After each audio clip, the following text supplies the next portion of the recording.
Wow. Very, very kind. Thank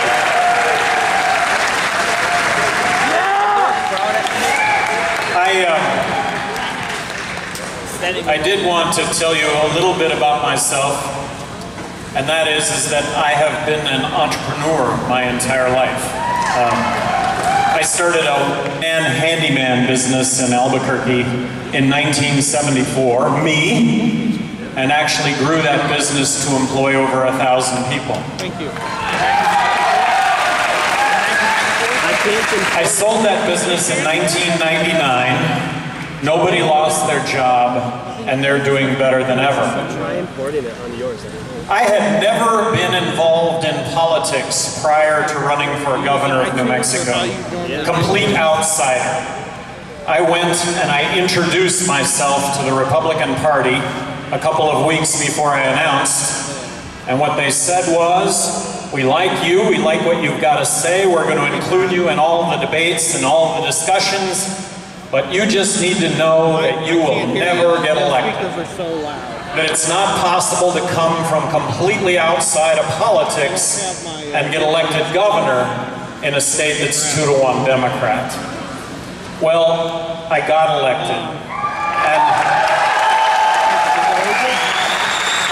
And I'd like to think it was based on what I had to say, which was, how about let's run state government like a business? Common sense, best product, best service, lowest price. Let's just bring some common sense to all this. And so I distinguished myself as governor of New Mexico, I think, in many categories. But one of them was, I may have vetoed more legislation as governor of New Mexico than the other 49 governors in the country combined.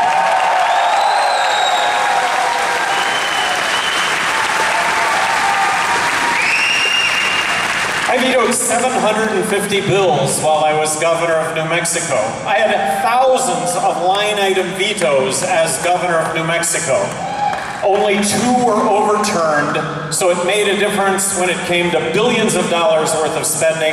It made a difference when it came to government passing laws that, in my opinion, were just going to add time and money to our lives and weren't going to make us any safer, weren't going to make us any more healthy. It was just going to be a burden. And I stood up to that and I vetoed that legislation. Now you've got to know that the sky was going to fall, that the earth was going to end, there were going to be dying people in the streets, children were going to go hungry. Well, of course, none of that happened. And the ultimate arbiter of how all those vetoes worked out were the citizens of New Mexico, where in a state that was 2-to-1 Democrat, I got reelected by a bigger margin the second time than the first time.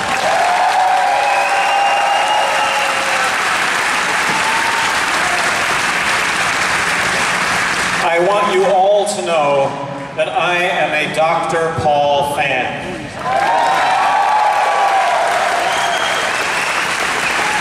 Ron Paul asked me for my endorsement in 2008. I readily gave that endorsement.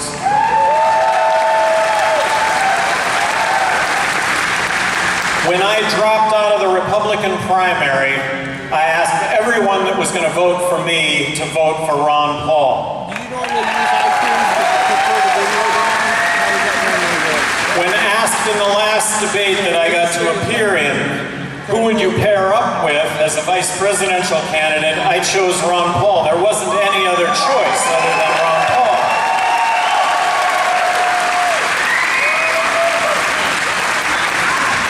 And I want to make this really clear. If I thought Ron Paul was going to get the nomination, I would not be standing here before you today as the Libertarian Party candidate for president. I would have not done this. I would have let Ron Paul get the nomination, and I would be along with you supporting Dr. Paul right now.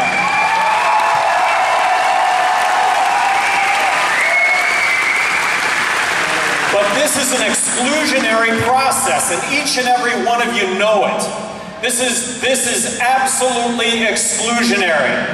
You've had the sand kicked in your face, and you continue to have the sand kicked in your face, and you keep coming, and we all keep coming, because this is really an important message. And it's about the message. And Dr. Paul is the first one that will talk about the message. And the message is, look, let's stop the spending. Let's end the wars.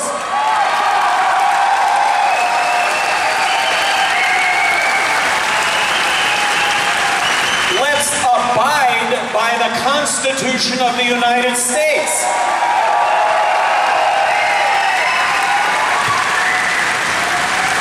There is a growing police state in this country. Let's stop this growing police state in this country.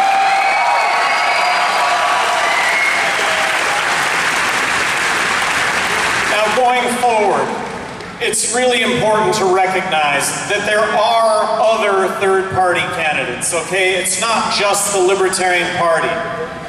But the Libertarian Party is going to be on the ballot in all 50 states.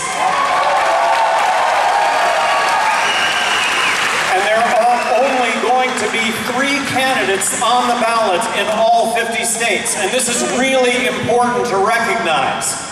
So when you talk about the 3 candidates that are going to be in the general election come the fall, there are some really, really important distinctions here between the 3.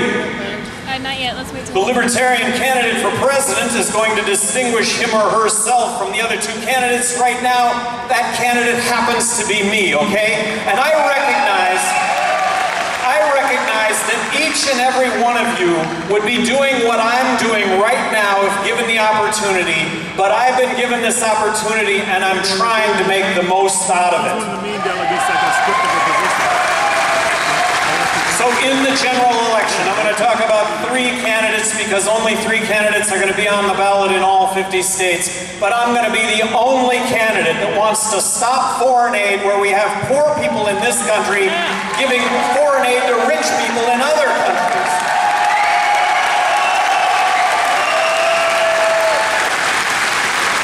I'm going to be the only candidate that does not want to bomb Iran.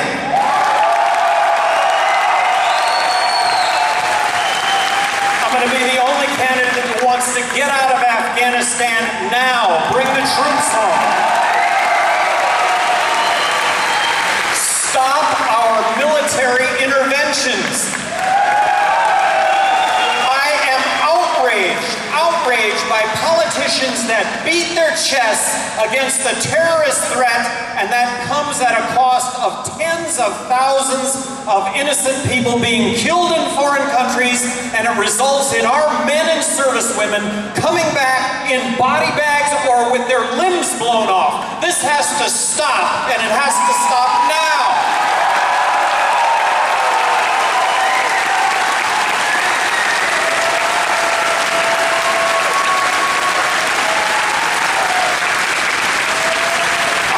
Going to be the only candidate that wants to repeal the Patriot Act, and I would have never voted for it in the first place. I would never have signed the National Defense Authorization Act allowing for you and I, as U.S. citizens, to be arrested, detained, without being charged. This is why we fought wars. I'm going to be the only candidate that wants to end the drug wars. Legalize marijuana now.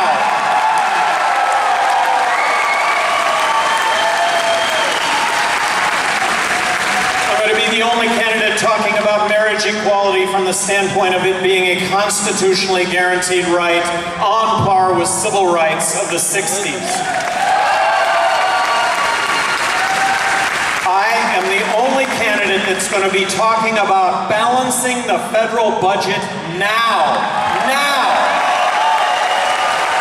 If we don't balance the federal budget now, we're going to find ourselves in a monetary collapse. And a monetary collapse, very simply, is when the dollars that we have in our pocket don't buy a thing because of the accompanying inflation that is going to go along with that. And that means addressing the entitlements. Right now you've got Republicans and Democrats saying they're going to spend more on Medicare than the other party. We have to reform Medicare. We have to spend less money on Medicare. We have to spend less money on the military. I'm going to be proposing 43% reductions in those categories because if we don't do it, we're going to find ourselves without a country.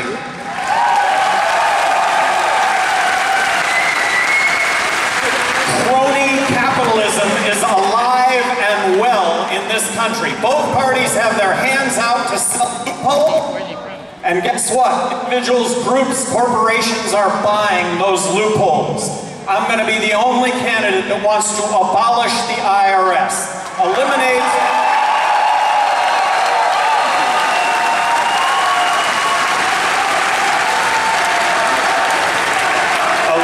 the income tax.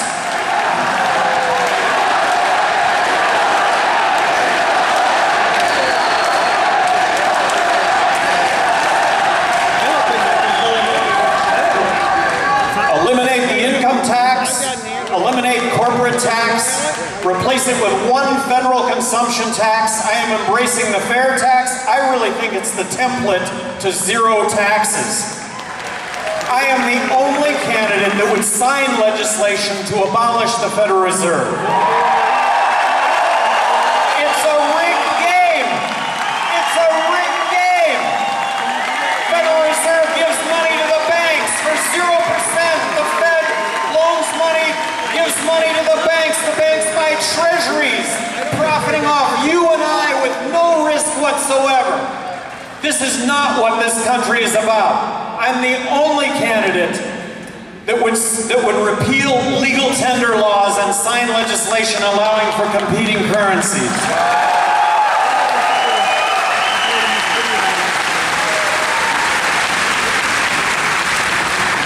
Is this a message that belongs in the presidential debates? 15% voter support puts liberty front and center in the debates and in the headlines. I have 2 words for Ron Paul. Thank you.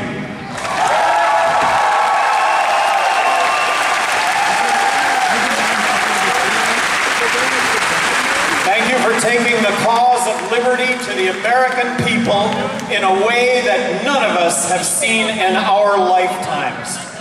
I know, but it's not working. I'm going to ask you something here. Be libertarian with me for one election. One election. Together, we'll show the world and the nation that what Ron Paul has stood for is not a fluke, it's the future. Live